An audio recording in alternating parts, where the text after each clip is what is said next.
이거는 보도 사진들이 항상 갖고 있는 문제예요. 화재 현장에서 사람을 구하러 뛰어 들어가야지 그 불길을 사진을 찍는 것이 맞느냐. 전쟁 상황에서 뭐 로버트 카파 같은 사람들, 소위 매그넘 사진 작가들이 전쟁 현장에서 찍은 되게 유명한 사진들이 많은데 거기서 그거 총 맞는 걸 찍고 앉아 있느냐라는 것이 오히려 비윤리적인 것이 아니냐라고 얘기하는데 그것을 하는 게 뭐 그냥 인본주의적으로 맞을 거예요. 근데 사진 작가로서 가질 수 있는 윤리성이 무엇이냐라는 것은 카메라의 셔터를 눌러야 되는 거죠. 그것을 가서 한 명 더 구하는 게 현실적 가치로는 더 클 수도 있지만 사진의 윤리성, 특히 보도 사진으로서 포토 저널리즘의 윤리성은 그것을 셔터를 누른다는 것, 그 행위를 통해서 이것이 여기에서만 지엽적으로 현실적으로 그 공간 안에서만 일어나는 것이 아니라 그것들이 공유되거나 펼쳐졌을 때 사람들에게 더 많은 생각, 더 많은 세계가 바뀌어야 된다는 것, 전쟁이 멈춰져야 된다는 생각.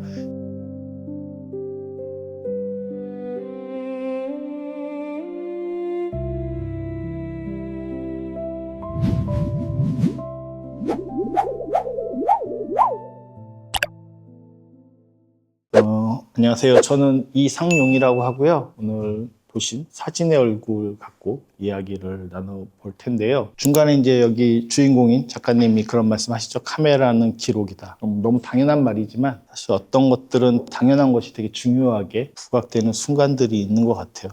이 영화 전반적으로 보면 여기서 이제 부재에서 그런 범주들을 제가 이제 정리를 좀 해놨는데, 뭐 미나마타병, 너무나 유명한 수은 중독에 관한 일본에서 있었던 사건이죠. 60년대 때. 뭐 그 외에도 뭐 우리가 잘 알고 있는, 명칭만 알고 있는 뭐 이타이병 뭐 등등등 뭐 그런 증상들이 일본 사회가 있었고요. 그게 이제 60년대 하면 63년도 이제 64년도죠. 일본의 동경올림픽. 최근에도 다시 동경올림픽이 한번 열렸었죠. 근데 코로나 기간 때문에 좀 연장돼서 뒤에 열렸었는데, 올림픽을 하려면 국력이 있어야 돼요. 그리고 그 기간이 열린다는 건 사실은 국가적 과시도 분명히 있어요. 특히 뭐 서구들이 아닌 경우에는 자연스럽게 아시아나 이런 데서는 아무 나라나 올림픽을 할 수 있는 것은 아니기 때문에 60년대가 되면 미국이 일본이 먹고 살만했다라는 것으로 보여요. 그러니까 저희는 굳이 말하자면 70년대 이제 박정희 정권 때 산업화를 거치면서 80년대가 돼서는 이제 먹고 살만해졌다. 영화에서 보시면 청계천 장면이 있을 텐데 서울에 이제 부암동 같은 경우도 대표적 판자촌 동네였었어요. 근데 이제 부암동 서울역 바로 앞에서 보이는 여기 언덕백이 이렇게 남산으로 올라갈 수 있는 그 동네. 지금은 뭐 음식점도 많고 뭐 되게 약간 뭐랄까 젊은이들이 막 모이는 장소들 중에 하나로 이해가 되지만 실제로는 안 그랬죠. 옛날에는 거기가 대표적 판자촌이었었어요. 근데 그게 언제 없어졌냐? 한국도 똑같아요. 언제 없어졌겠습니까? 올림픽 되기 전에 없애버린 거예요. 다 똑같아요. 그런 논리들은 사실은 대부분의 국가에서 비슷비슷하게 좀 일어나는 양상들이에요. 중요한 건 아마 청계천 장면들 지금 이제 이명박 그 당시에 서울시장 때 그 청계천을 저렇게 이제 만들었죠. 뭐 그때 당시에도 말이 많았고 지금도 여전히 말이 있습니다만 뭐 많은 사람들이 이제 왔다 갔다 하면서 특히 해외에서 오신 분들 관광객들이 되게 좋아하는 곳이 청계천이지만 제 청계천은 저 정도는 아닌데 저 기억은 저도 없어요. 근데 그 이전에 청계천은 분명히 있었고 그때 청계천에 다리들이 있었어요. 청계천 고가, 서울역도 이제 고가가 연결돼서 여기 을지로 지나가지고 청계고가까지 연결되는 고가들이 있었고 그게 이제 다 철거가 됐죠. 그 과정들 속에서.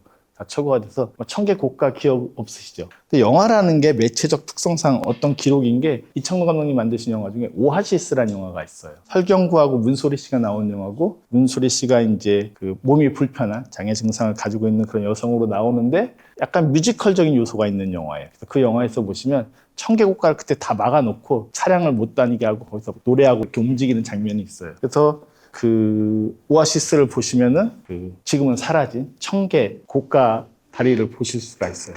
이게 의도하든 의도하지 않았던 영화라는 것이 이렇게 자연스럽게 그 어떤 것들을 기록하는 경우들이 있어요. 저는 이제 부산영화제에 있을 때 한국 영화 프로그래머를 또 오랫동안 또 하기도 했어가지고 한국 옛날 영화들을 이제 틀어야 되는 그런 상황들이 좀 있었는데 그럴 때 보면 뭐 수학여행이라고 감독님이 만드신 유현목 감독님 만드신 거기서 보면 서울역의 옛날 풍경이 그대로 또 나와요. 그게 의도한 것은 아니겠죠. 그 시골에서 애들이 수학여행을 서울로 왔다라는 어떤 설정 때문에 생긴 그런 상황들이긴 한데 영화는 자연스럽게 어떤 시대나 공간이나 도시나 장소들의 정서들을 되게 자연스럽게 담아내요. 사진도 당연하겠지만 영화의 필름 카메라가 극명하고 이야기임에도 불구하고 그런 것들을 되게 자연스럽게 보여주는 경우들이 꽤 있어요. 이만희 감독의 영화 중에 이제 나중에 영상자료원에서 찾아가지고 다시 틀었던 신성희 씨가 주인공으로 나오는 Q1이라는 영화가 있는데 그거 보시면 옛날 남산의 언덕 풍경들이 그대로 좀 담겨져 있어요. 그래서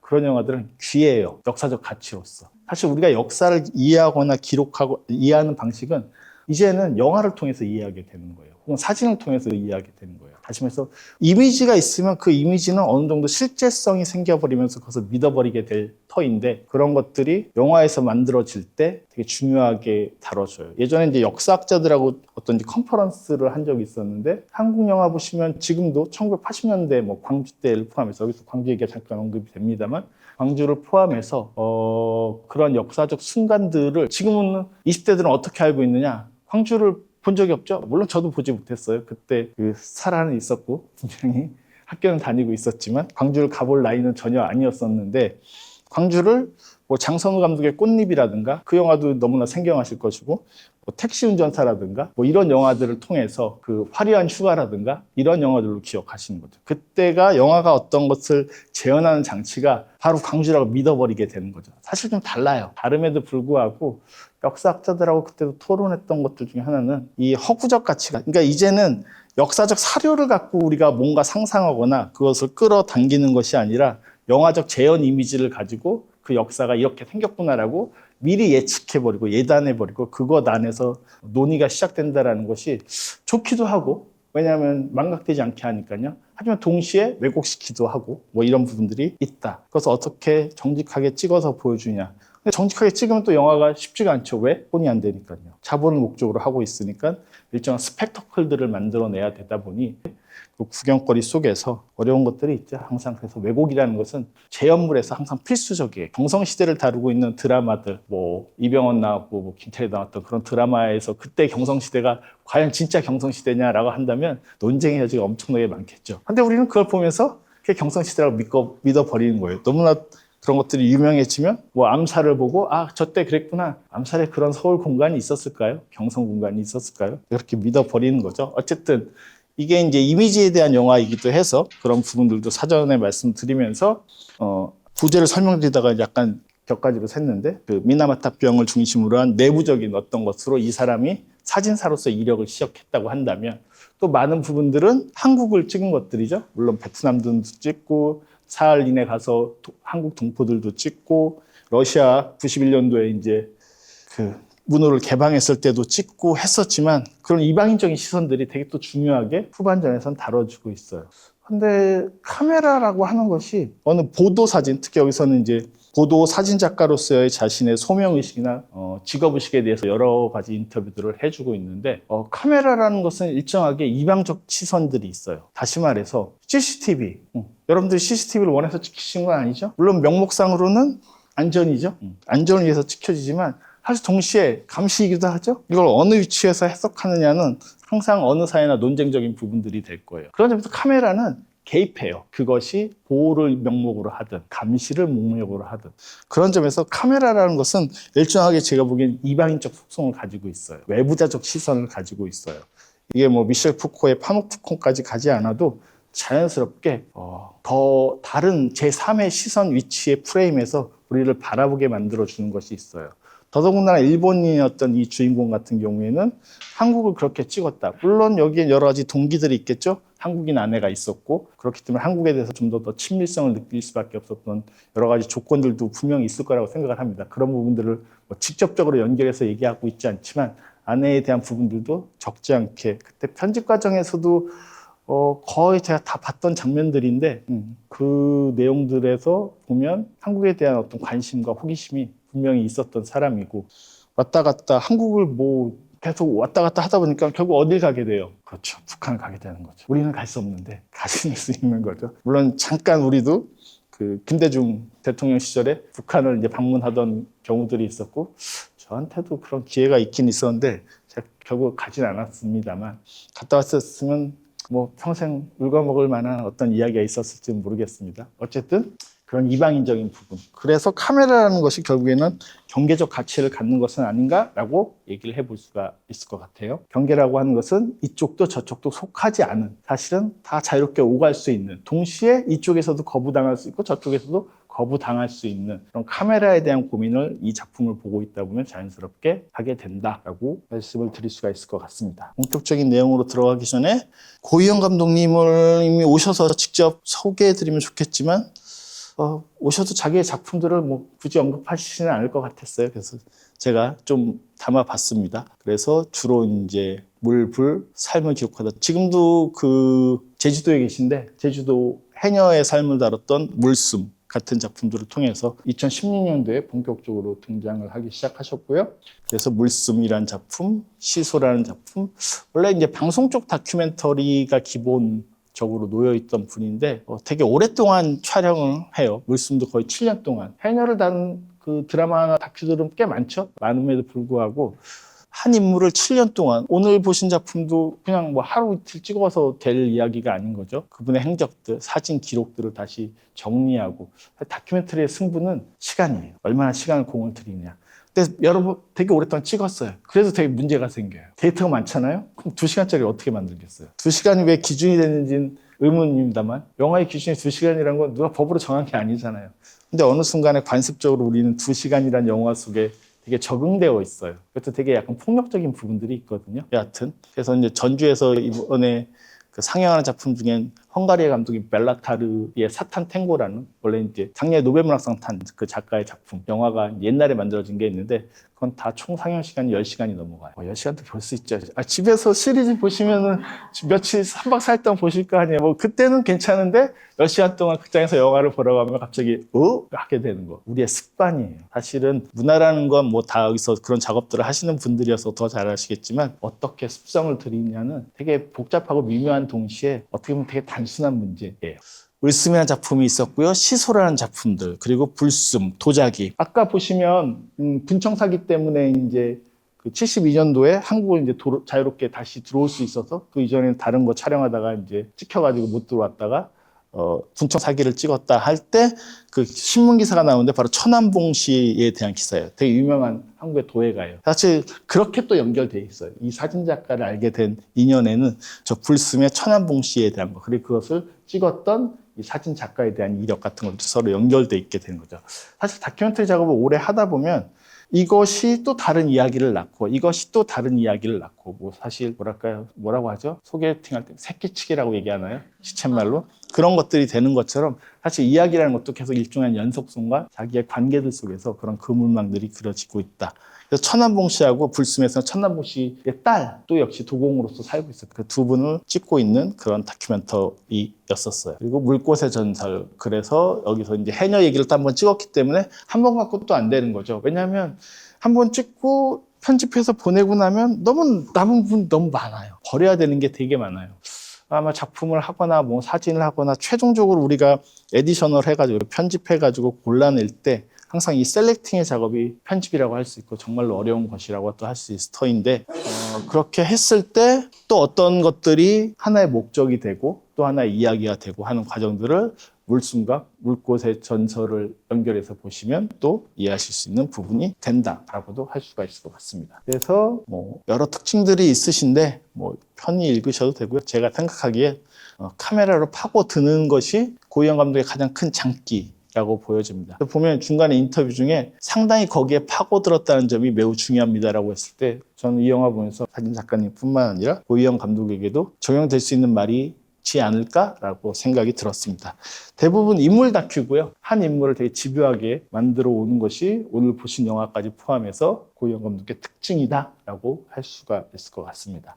물론 인물을 찍다 보니까 인물의 주변 관계들도 드러나게 되고 가족사도 드러나게 되고, 근데 뭐 그런 것들을 또 되게 파고드는 편은 아니에요. 그 인물의 주로 행적이나 살아온 과정들, 이력서 같은 것들을 기본으로 깔고 그 사이사이의 풍경과 역사와 공간들을 비춰주는 감독이다라고 요약을 해볼 수가 있을 것 같습니다. 영화로 들어가면 첫 장면을 보셨을 때 네거티브죠. 사진의 음악 부분들을 이제 보셨어요. 그래서 이제 암실이라고 불리는 곳에서 작업하는 모습들, 사진 하시는 분들에겐 친숙한 공간이죠. 그래서 저거는 그 작가가 만들어지는 순간인 동시에 자기의 세계가 딱 초반 오프닝은 이것밖에 선택할 수가 없겠다라고 싶을 정도로 딱 그 이미지를 선택해서 보여줬고, 그러면서 음화라는 것을 한번 생각해 봤어요.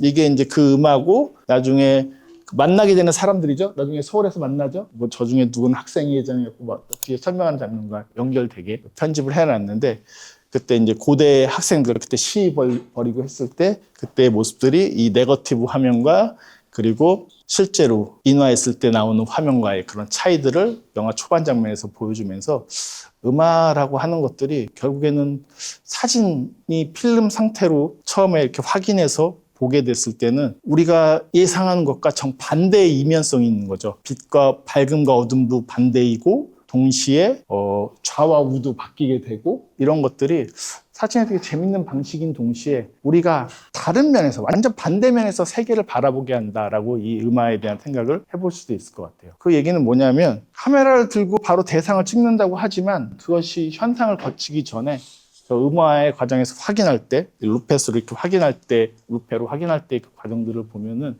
반대를 생각해야 되는 거죠. 어떻게 보면 다른 관점, 다르게 방법 보는 것. 항상 보는 게 제일 어렵지 않습니까? 어떤 작품을 하거나 작업을 하기 위해서 그 보는 것에 대해서 정확하게 그런 부분들을 꼭 의도하셨는지는 모르겠지만 그런 것들이 기본적으로 이 영화에선 오프닝에 투영이 되어 있다라고 저는 좀 생각을 해봤고, 그런 얘기들을 말씀을 드리고 싶었습니다. 그리고 이제 사진에 대해서 시대를 말하면서 이것이 내가 보았던 1965년 대한민국의 얼굴이었다. 이 장면도 이제 보면서 제가 아까도 말씀드린 것처럼 이 영화의 제목이 사진의 얼굴이라는 제목을 떠올리게 됐고요. 사진에게도 얼굴이 있지 않을까? 그것이 시대적 얼굴이기도 하고 또 그 작가가 평생 탐구했던 얼굴이기도 하고 그렇다. 얼굴이라고 하는 것이 꼭 사람에게만 국한되거나 뭐 인스타 보면 요즘 유행하는 건 다 그런 거죠. 야옹이나 멍멍이들 얼굴들이 정말 많죠. 그게 이제 소비가 되는 거죠. 이 시대에서는. 꽤. 그렇긴 하지만 그 외에도 사물들에게도 얼굴을 가지고 있을 뿐만 아니라 어떤 작품마다 그런 얼굴들이 충분히 존재할 수 있겠다. 이 영화를 보면 수많은 사진들이 등장을 하는데 그 사진들을 쭉 확인해서 보고 있노라면 그 사진들의 이 사람이 계속 추구했던 그 세계에 대한 표정은 무엇일까? 세계에 대한 얼굴은 무엇일까라는 것들을 뒤에도 이제 잠깐 말씀을 드릴 텐데, 그런 부분들이 이 영화하고도 되게 기본적으로 깔려있는 설정이다라고 생각을 해보았습니다. 그리고 이제 주인공 쿠와바라 시세이, 89세 때 촬영할 당시엔 89세 때 사진 작가이고요. 작년에 한국에 이 작품이 DMZ 다큐멘터리 영화제 상영이 됐었기 때문에 오셨어요. 오셨다고 들었고, 제가 뭐 DMZ에 가진 않았지만은 거기서 뭐 오시기도 하고 행사도 갔고 술도 드시고 하셨다고 들었습니다. 아내 최아자씨, 한국인 부분들도 보셨고요. 그리고 이제 본인의 어떤 필모그래피, 바이오그래피를 시작을 하죠. 필모그래피 작업 일정을 시작을 하는데 바이오그래피가 아니라 동경대 농업부를 졸업을 했다. 엘리트였던 거죠. 우리말로 따지면 서울대 간 거잖아요. 쉽게 말하자면. 네. 그래서 헌데 농업부를 졸업했지만 뭐 중학교 때 아버지가 사진 카메라를 사줬고 그때부터 계속 사진에 대한 것들을 대학교 다닐 때까지도 놓지 않아서 결국에는 학교는 저길 나왔지만 사진 작가로서 시작이 됐고, 그 중에서도 이제 대학교를 졸업하자마자 그 미나마타와의 만남이 그해 1960년 다시 말해 졸업을 했던 해에 시작이 되었다라고 설명을 하고 있는데, 이게 이제 미나마타 씨 그 사진을 보여주고 있습니다. 그러면서 자기가 왜 사진을 미나마타에 가게 됐느냐, 동시에 졸업하자마자 왜 카메라를 들고 갔느냐라는 것에 대한 되게 중요한 설명이에요. 자기가 이제 잡지를 하나 얻어가지고 기차 타면서 가면서 보고 있었는데 그 잡지에 실린 사진들을 보자마자 딱 이 말을 해요. 이야기를 하고 싶은 충동이 일었다. 사진을 왜 찍을까요? 작품을 왜 할까요? 각자의 매체의 방식으로 작품을 왜 할까요? 이야기하고 싶은 거예요. 근데 자기가 친숙하고 잘 다룰 수 있고 뭔가 더 원활하게 움직일 수 있는 어떤 도구들을 활용해서 이야기를 하고 싶은 충동이 있는 거죠. 작가들은, 소설가들은 요즘은 펜으로 쓰진 않죠. 김훈 씨가 아닌 정도 이상은 요즘은 다 이제 컴퓨터로 작업을 할 거고요. 그래서 제가 좋아하는 소설가 중에 하나가 이제 뉴욕 출신의 작가인 폴 오스터 같은 경우에는 타자기를 평생 써요. 타자기를 2000년대 가서도 타자기로 소설을 쓰는 사람들도 있고, 그것들이 뭐 연필, 타자기, 뭐 컴퓨터. 저도 글을 이제 지금은 좀 덜 쓰긴 합니다만 확실히 이제 글을 쓰는 일은 점점 없어지고 있는 삶을 살고 있는 것도 사실이긴 해요. 그러다 보니까 하지만 컴퓨터를 살 때 가장 저한테 중요한 기준 중에 하나는 쓰고 있는 건 맥북을 쓰고 있는데요. 키핑감이 나쁘지 않더라고요. 키핑감 엄청나게 중시합니다. 제 노트북의 대부분들은 특정 키들이 깨져 있어요. 나중에 보면. 자주 쓰는 키들은 깨지거든요.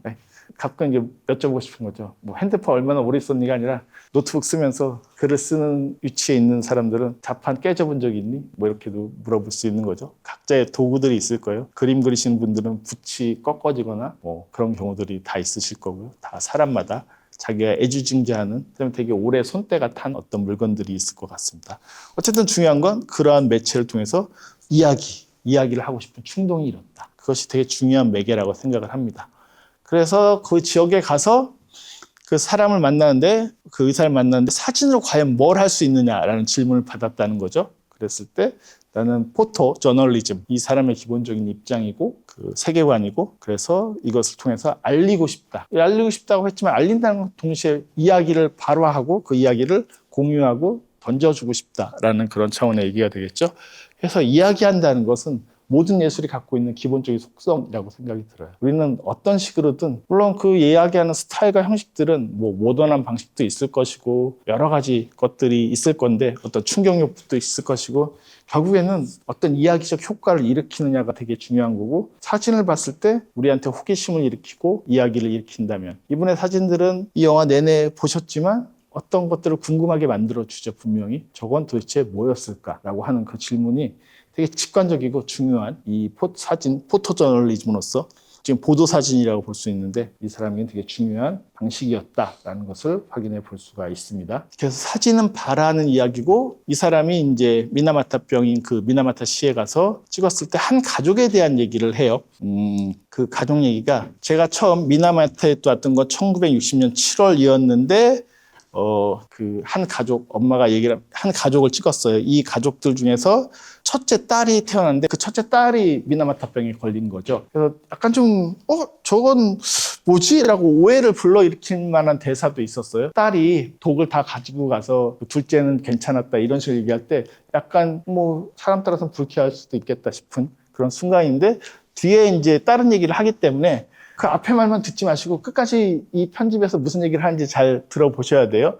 그래서 어부의 딸인 10살 쿠미코 1966년에 찍은 사진이고 사실 이제 초점이 없고 수은 중독이기 때문에 정신이 뭐 이렇게 일반적으로 온전하진 않겠죠.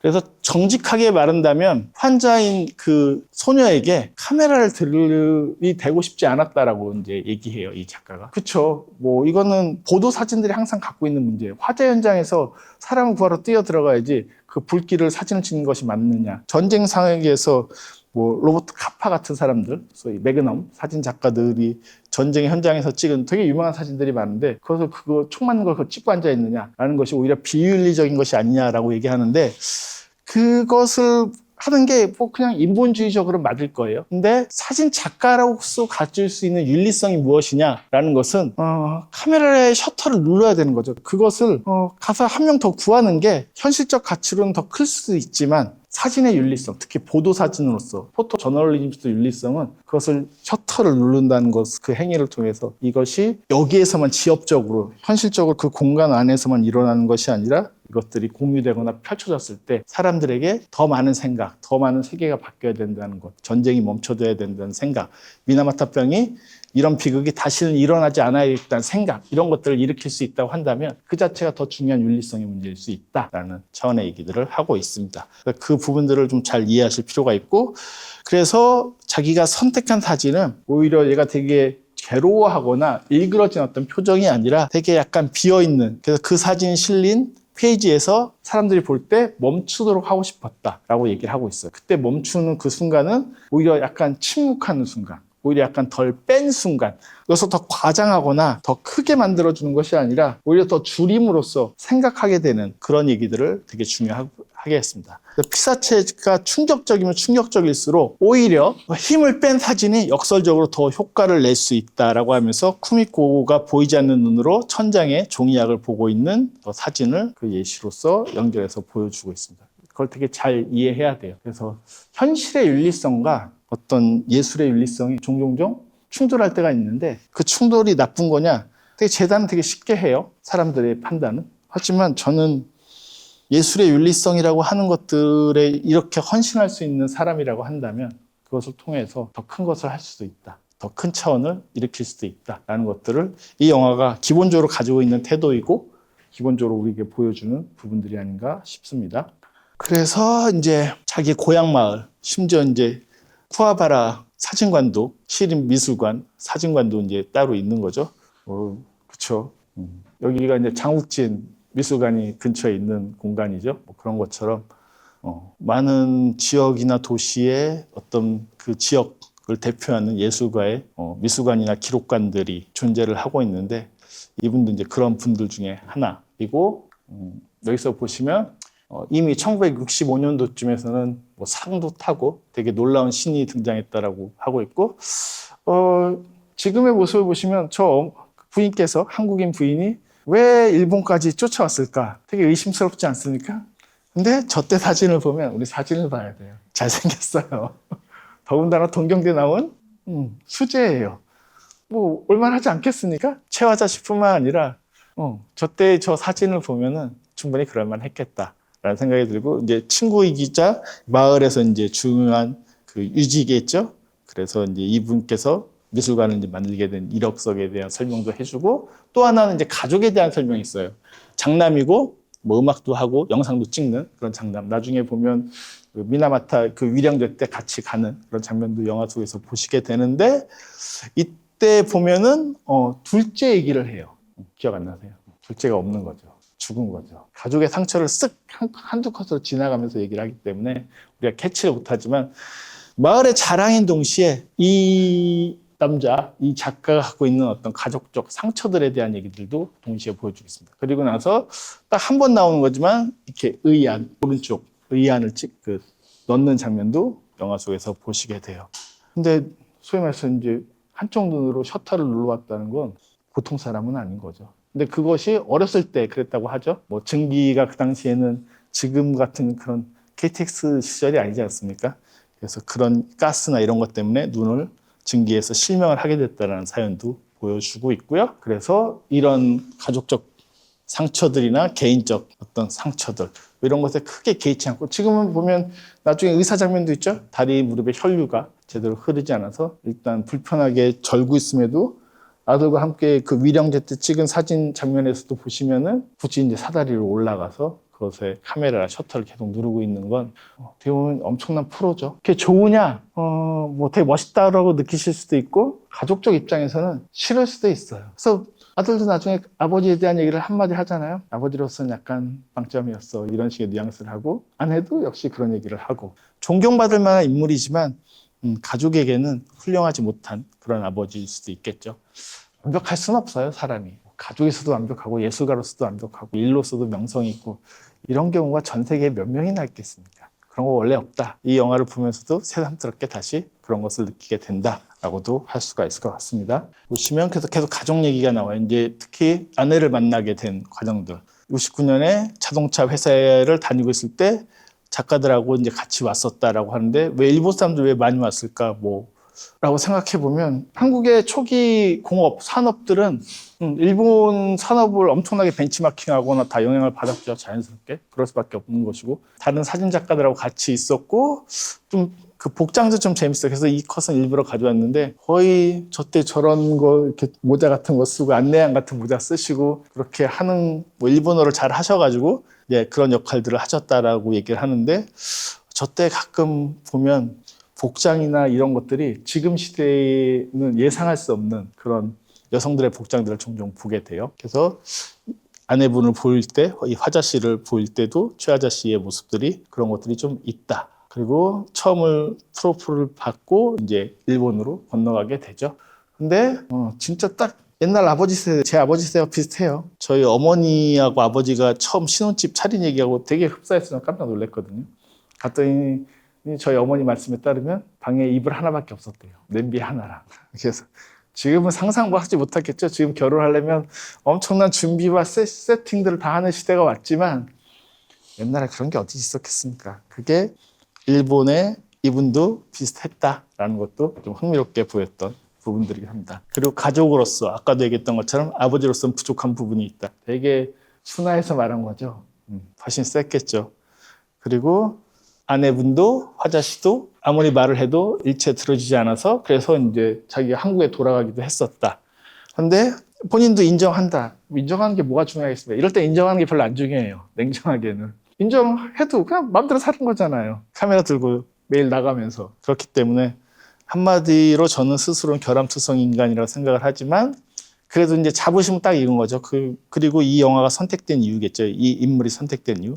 단지 사진을 남기는 일에는 남들보다 2배로 노력했다고 생각을 합니다. 이 2배로 노력한 이 남자를 그냥 인간적 관점에서 예술가의 어떤 모습이 아니라 여러분께서 어떻게 느끼셨을지도 궁금하기도 합니다. 그리고 이제 위령제 장면이 나오게 되고요.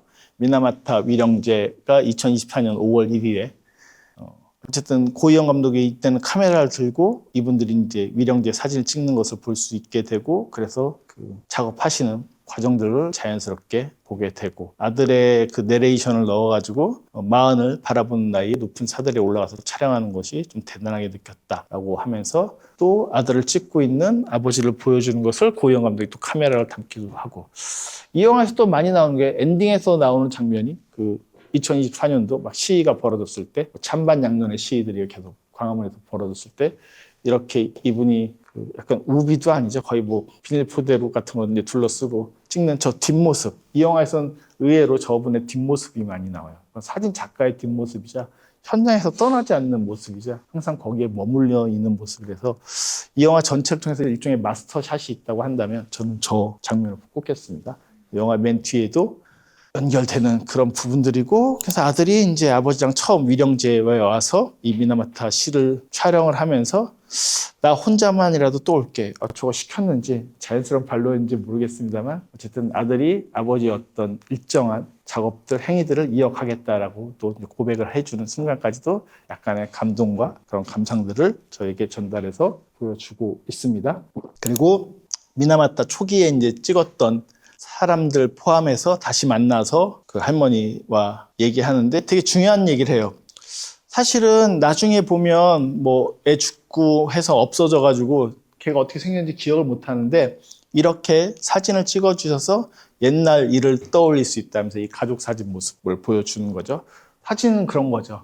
근데 생각해 보세요. 여러분들 핸드폰으로 사진 열나 많이 찍지 않습니까? 도대체 보세요. 찍을 뿐이지.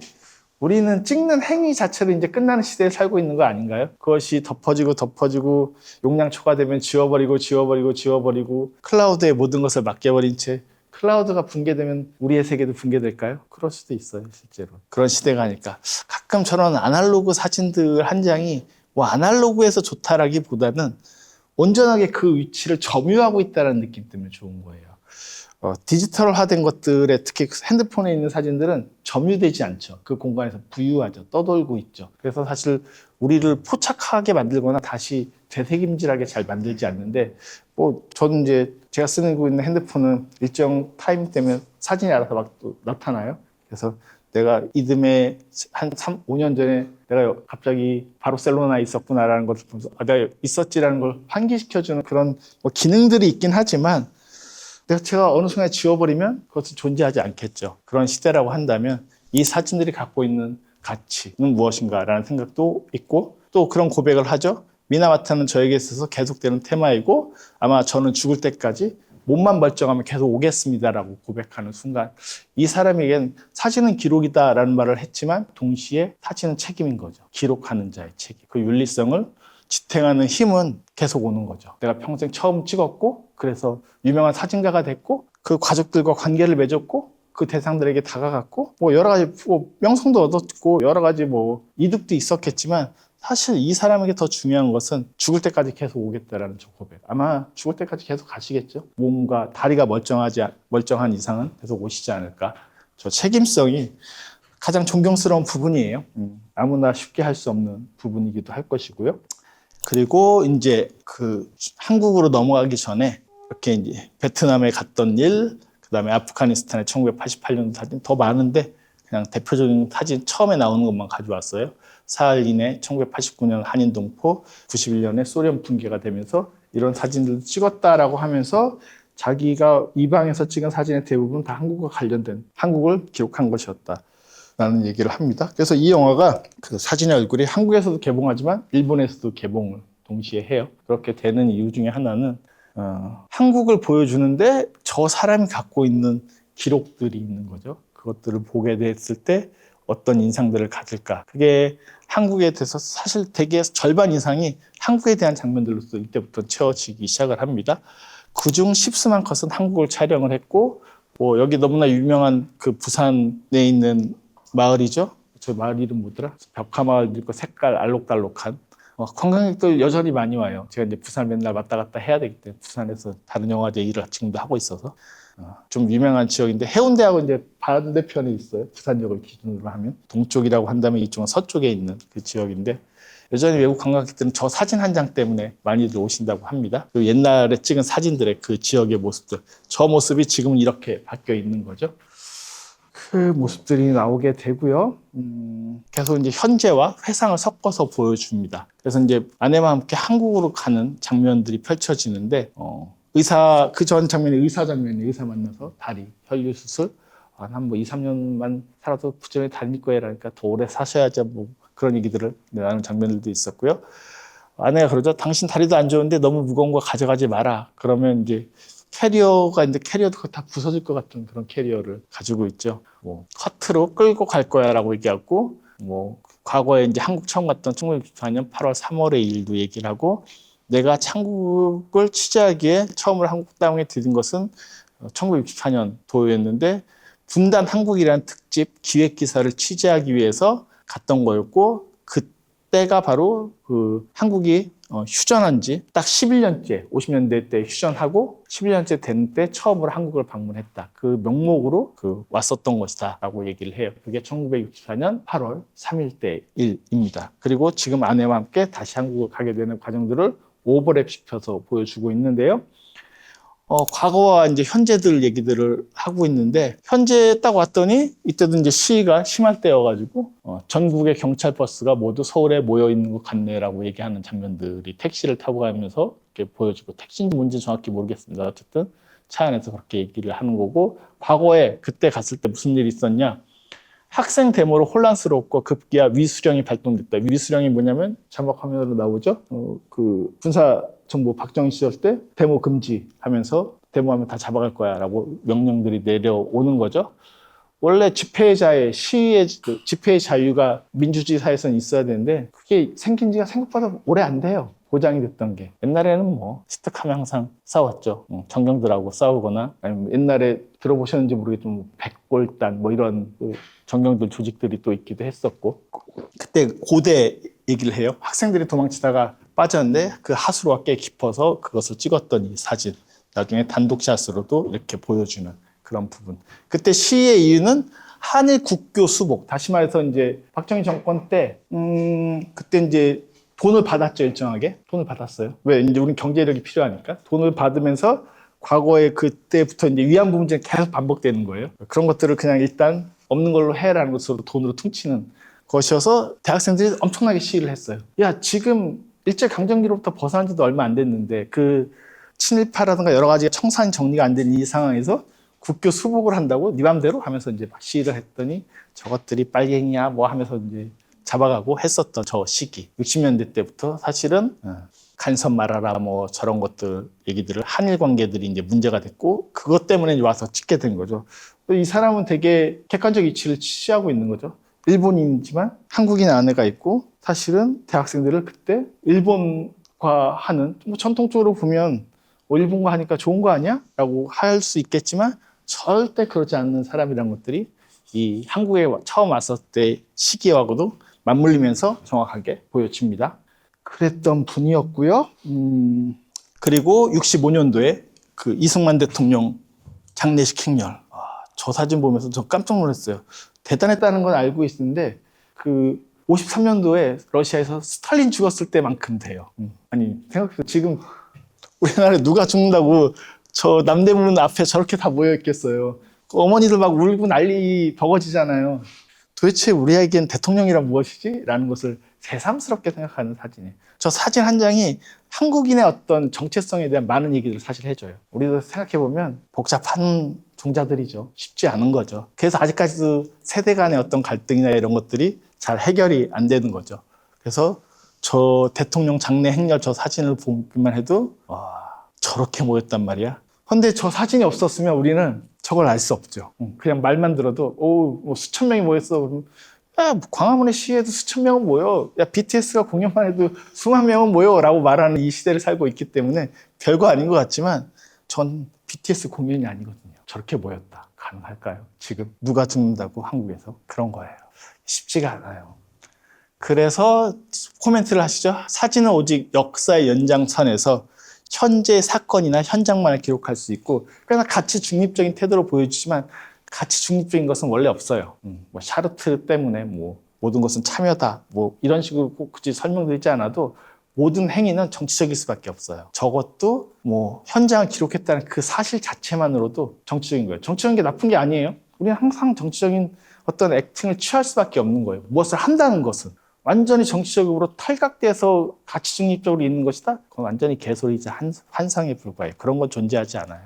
오히려 더 고민해야 되는 건 그래서 어떻게 말을 해야 되는가라는 것을 항상 고민하는 게 더 중요한 거예요. 단순히 진영의 논리가 아닙니다. 그건 현실에 대한 그 안가주망이라고 얘기하죠. 불어로. 어떻게 참여를 할 것인가, 어떤 목소리를 어떻게 낼 것인가 라는 것들은 정말로 중요한 문제인데, 이 작가가 보여주고 있는 태도들은 정확히 내가 그 현장을 어쨌든 최대한 포착해내야 된다라는 안가주망을 하고 있다, 참여를 하고 있다라고 얘기를 할 수가 있을 것 같습니다.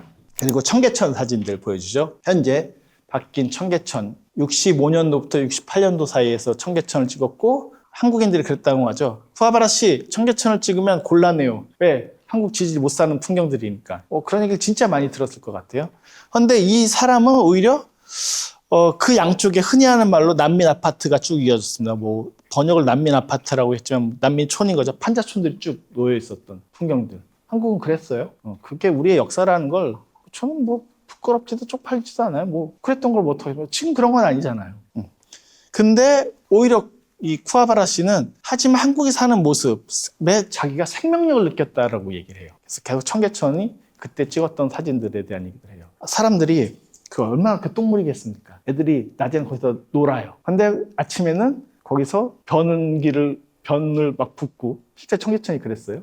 벌써 얼굴 찡그시는데 인도 겐지지강 못지 않아요? 거기만 더러운 게 아니에요. 거기 뭐 빨래터에 그 물 다 그 강물에 흘러가는 거. 한국도 그랬던 나라예요. 그게 어떻게 변했는지를 이런 거 그래서 보는 게 되게 중요해요. 그렇게 변해왔구나라는 걸 이해하는 거. 이게 훨씬 더 중요한 문제인 거지.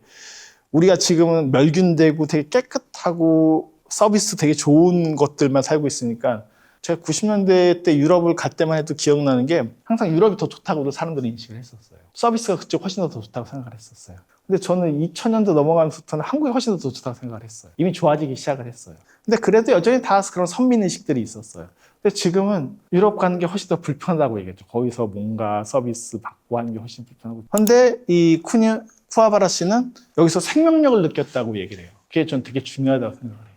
사실 생명이 있는 곳은 꼭 깨끗한 것이 아니에요. 오히려 생명이 있는 곳은 더러운 것이 더 가능할 때가 더 많아요. 깨끗한 곳은 생명이 멸균돼요.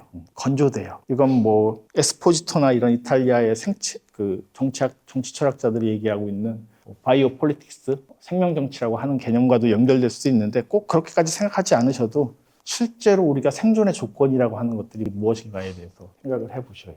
뭐 지금 이제 되게 인기가 있는 현대미술관에서 하고 있는 데미안 허스트의 작품들, 다 더러운 것들이에요. 다 죽음에 대한 이미지들이에요. 그게 세계적인 작품들이에요. 그게 우리에게 충격을 줄 뿐만 아니라 우리에게 어떤 사회적 이미지들을 더 던져줘요. 그런 것들을 한번 생각해 보셔야 된다라고 말씀을 드리고 싶습니다. 그래서 청계천의 저 모습을 기억하실 필요가 있다. 가장 재밌었던 장면이 저희 촬영자도 청계천 장면을 보고 충격을 받았대요. 그래서 그래, 세대에 따라서 저게 충격일 수도 있고, 저도 저걸 본 건 아니에요. 하지만 청계천이 더러울 때는 다니긴 했었어요. 보면 지금처럼 뭐 을지로의 야장이 있는 시절이 아니었었어요. 다 그냥 작은 철공 공장들만 있었어요. 가끔 뭐 저도 약간 기계를 옛날에 만지는 걸 좋아했었기 때문에 지금은 안 합니다만, 부품을 사러 이제 이렇게 베어링 같은 거 사러 이제 그런데 을지로 같은 데 돌아다니고 막 하는데, 지금 완전히 바뀌었죠. 일주일 안에서 삼겹살을 막 구워 먹고들이 계시는 거죠. 이제 야장의 타이밍이 약간 지나가고 있죠. 다음은 이제 파병. 이제 베트남 파병이죠. 뭐 일본은 뭐 파병을 안 했을 것이니까 그렇기도 하겠지만 그 파병한 기록들을 따라가고 있는. 그래서 베트남 파병 그 무슨 부대였지? 맹호 부대 맞다. 맹호 부대 환송식을 여의도에서 해요. 왜 여의도에서 했을까요? 65년도에 환송식을 왜 여의도에서 했을까요? 여의도가 그 여의도 광장 아시죠? 모르세요? 여의도가 여의도 공원인데 옛날에 쭉 광장이었잖아요. 거기 다 뚫려 있잖아요. 거기 버스 환송장도 되게 크잖아요. 그렇죠? 근데 지금 여의도만 해도 보시면은 그 여의도 공원 뭐 무한도전에서 추격전 할 때만 기억하시지 말고 거기가 다 광장이었거든요. 거기가 활주로였어요. 비행장이었어요. 그래서 저기서 한 거예요. 그래서 60년대 영화를 보면 저 여의도의 활주로 뭐 그 되게 유명한 영화 중에 하길종 감독의 바보들의 행진이라는 영화가 있어요. 제목은 다 아시죠? 되게 유명한 영화인데 거기서 보면 주인공 병태가 그 여의도 광장에서 이게 한국식 스트리킹이다 하면서 옷도 제대로 다 못 벗고 벗으면 잡혀갈 거니까 그 당시에 문제가 될 거니까 그렇게 여의도 활주로 있는 공간을 뛰어가는 장면이 있어요. 왜 거기서 뛰어야 됐느냐? 활주로예요. 그래서 밑에 보시면 사진 설명에도 이렇게 이제 주변에 있는 데서 이렇게 보면 마치 소풍이나 뭐 피크닉 온 것 같지만 사실은 환송하는 장면이었던 거죠. 옛날에 어머님들이 저렇게 이제 계시는 장면이고, 저도 이제 들은 얘기인데, 이건 뭐 딴 데서도 많이 했던 얘기이긴 한데, 여기도 써 있는데요. 어머니와 면회 중인 파월 병사, 1965년 여의도 비행장이라고 써 있어요. 이렇게. 비행장이었었어요. 그러니까 공간은 되게 빨리 변해요. 특히 이제 나중에 보면 동두천 장면 나올 때, 그 동두천에 그 이제 당연히 우리가 옛날 말로는 양공주라고 불렀죠. 그렇게 했던, 성매매를 했던, 미군들을 상대했었던 것이 거의 4,000명 정도가 있었어요. 꽤 많이 있었던 거죠. 뭐, 누군 되게 부끄러운 역사지만, 저의 역사인 것은 부정할 수가 없어요. 그건 일본도 마찬가지였었어요, 사실은. 그런 곳이 지금 이제 그 성병 검사하던 그 시설들이 이제 96년도에 문을 닫게 되면서 그것을 남겨야 된다라는 시민단체 입장과 뭐 지역에서는 당연히 그것을 없애고 싶어 하겠죠. 근데 여러분들은 어떠세요? 남겨야 된다고 생각하세요? 없애야 된다고 생각하세요? 질문 드리는 건데. 어떻게 생각하세요? 남겨야 된다? 없애야 된다? 한국은 다 없애는 나라예요. 하지만 베를린에 되게 유명한 성당이 있어요. 2차 세계대전 때 폭격맞았어요. 지금도 그대로 두고 있어요. 되게 유명해요. 검색해보시면. 왜? 안 그러면 또 전쟁 벌일 거니까. 당연히 소위 이제 다크 투어라고 얘기하죠. 요즘 용어로는. 아우슈비츠 가잖아요. 아우슈비츠 안 없애고 있는 거예요. 왜 그러느냐? 기억해야 되는 거니까. 그 장소가 없으면 우리는 잊을 거니까. 근데 한국은 뭐든지 다 만들 때 다 뒤엎어버려요. 그래서 우리는 옛날을 찾아볼 수가 없어요. 연희동 당연히 옛날의 연희동과 전혀 다른 연희동이고 성수 엄청 심해졌어요. 제가 한 5년 전까지 성수에 되게 잘 서식했었는데 요즘 성수 안 가요. 너무나 번잡해져가지고 이제 성수를 가기 싫어하는 장소가 됐어요. 다 갈아엎어졌어요. 다 팝업 스토어로 다 바뀌었어요. 그게 좋은가요? 전 전혀 좋지 않다고 생각하거든요. 유럽의 도시들의 특징은 뭐 피렌체, 파리 다 법적으로 건물의 외관을 못 바꿔요. 내부는 바꿀 수 있어요. 근데 건물의 외관은 다 옛날 형태 그대로 두고 있어요. 뭐 우리에게 관광도시가 있느냐? 저희는 한옥마을 지역들도 다 뒤엎었잖아요. 뭐 북촌 뭐 이런 데도 보면 다 카페로 다 바뀌어버렸잖아요. 이제 법적으로 나중에 좀 보존하면서 살아남은 지역들이 좀 있고, 전주에서 꽤 오래 일을 했었지만 전주 한옥마을이 과연 그 옛날의 한옥마을인가? 말은 한옥마을에서 전주 가서 한옥을 느낀 적이 전 없어요. 전주를 거의 7년, 8년 동안 왔다 갔다 했었지만 매주. 한국에서는 제가 보기엔 남겨야 돼요. 뭐든지.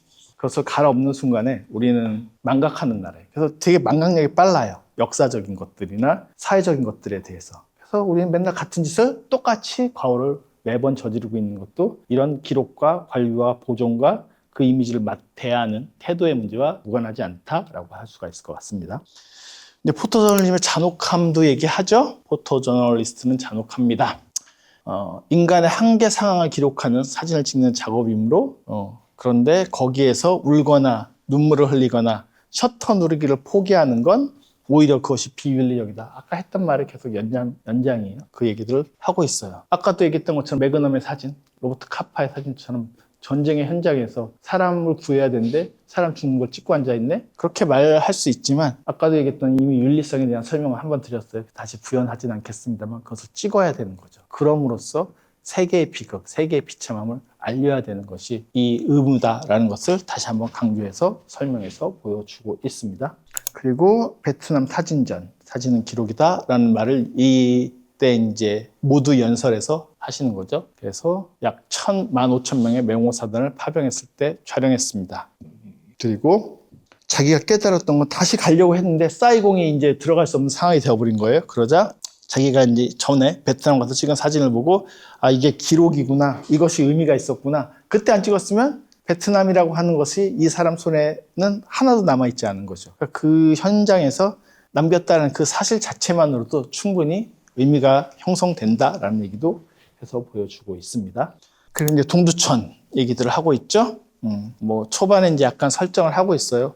왜냐하면 요즘은 뭐 어떤 여성의 저런 이미지들만 보여도 되게 혐오하거나 이런 것들이 되게 한국사회에 심해졌거든요. 그래서 이제 약간의 뭐랄까 양념을 먼저 치고 있는 그런 장면이라고 보는데 사회적 가치나 규범에 앞서 생존이 우선 시대는 시대적 상황에서 상부애매라는 것은 뭐 역사적으로 어느 국가나 다 비슷한 상황에서 있어 왔었습니다. 그래서 1965년 중심으로 이곳 미군 기지에는 대략 4,000명에 해당하는 그런 여성들이 있었고 김명희 시인의 동두천 같은 시집을 봐도 알 수 있는 것처럼 동두천은 아직까지도 그때 어떤 것으로부터 크게 벗어나서 개발되거나 되지는 못한 그런 지역이긴 해요. 여기서 따지면 멀지는 않은 위치라고 볼 수는 있을 것 같은데 지리학적으로. 그리고 그 관리소 그러자 이 시민단체는 근대 건축 유산으로 보존과 아픈 역사를 기억해야 한다는 입장이고 시에서는 빨리 재개발해야 된다는 입장이고 항상 이런 것들이 서로 충돌을 하는 것을 볼 수가 있는 거죠. 그래서 이분은 여기 2024년도에도 2번이나 찾아왔고 그 이름 모를 여성들의 무덤에 소주를 부으면서 아마 자기가 찍었던 한 100명의 여성 중에서 몇 분 여기에 잠들어 계시지 않을까라고 추측하면서 어쨌든 그렇게도 코멘트를 해요. 그녀들은 많든 적든 한국이 이제 경제적 위기였으니까 사실 미군들의 돈을 받는 방법들이 일종의 외화벌이가 됐던 시대였던 거죠. 그래서 그녀들은 많든 적든 사회적으로 공헌했다고 생각한다라고 얘기를 하고 있어요. 근데 전 되게 중요하게 봤던 장면이 여기를 2024년도에도 굳이 찾아갈 의무가 없음에도 불구하고 또 찾아갔다. 이 사람 끊임없이 기억하고 있는 거죠. 미나마타병도 마찬가지고 동두천의 여성들도 끊임없이 기억하고 있는 거죠. 자기가 셔터를 눌러서 찍었던 그 대상들, 그 사람들을 기억하는 거죠. 기억이 곧 기록인 거죠.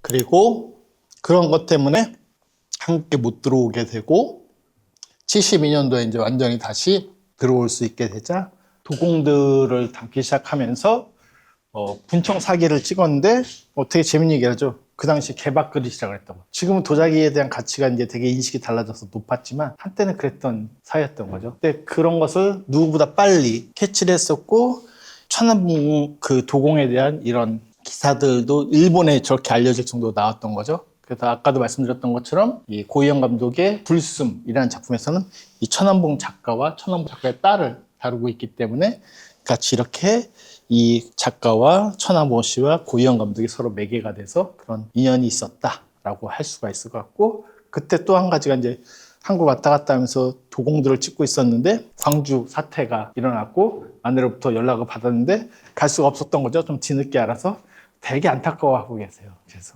역시 저널리스트는 저널리스트구나. 가고 싶었지만 갈 수 없는 광주 얘기도 잠깐 하고 있고요. 그러면서 한국에 대한 얘기를 이제 이렇게 정리를 합니다. 이제 배부르게 먹을 수 있게 되었고 80년대 들어서 이제 한국도 먹고 살만해지기 시작하는 거죠. 그리고 이제 민주화 운동이 80년대부터 본격적으로 일어나죠. 그게 5.18서부터 시작되는 일종의 민주화 1987까지 이어지는 과정들이었다고 한다면 자신들의 권리 주장을 인정해 달라는 것이 민주화의 과정이다. 그런데 시위 때에는 정말로 전쟁 때와 같은 모습이었다.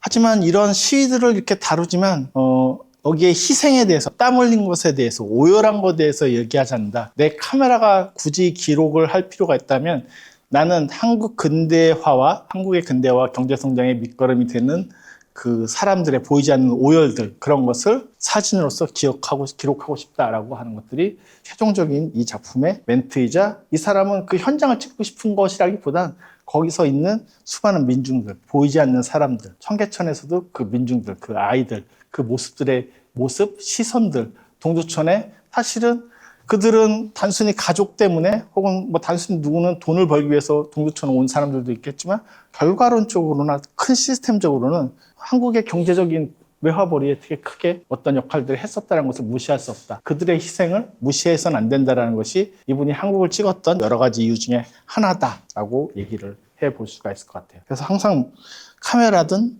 글을 쓸 때든 무슨 작품을 할 때든 핵심은 무엇을 찍을 것인가, 무엇을 담을 것인가, 무엇을 그릴 것인가 다라고 얘기를 할 수가 있을 것 같습니다. 그러면서 아까도 한국을 취재하다 보니 북한을 취재하고 싶어졌고, 이게 저널리스트의 비결이라고 할까요? 라면서 북한에 왔다 갔다, 그때 이제 주총련계들이 일본에 있는 한국인들이 또 북한을 왔다 갔다 하는 경우들도 있었고, 한 자매 얘기도 이렇게 보여주고 있고요.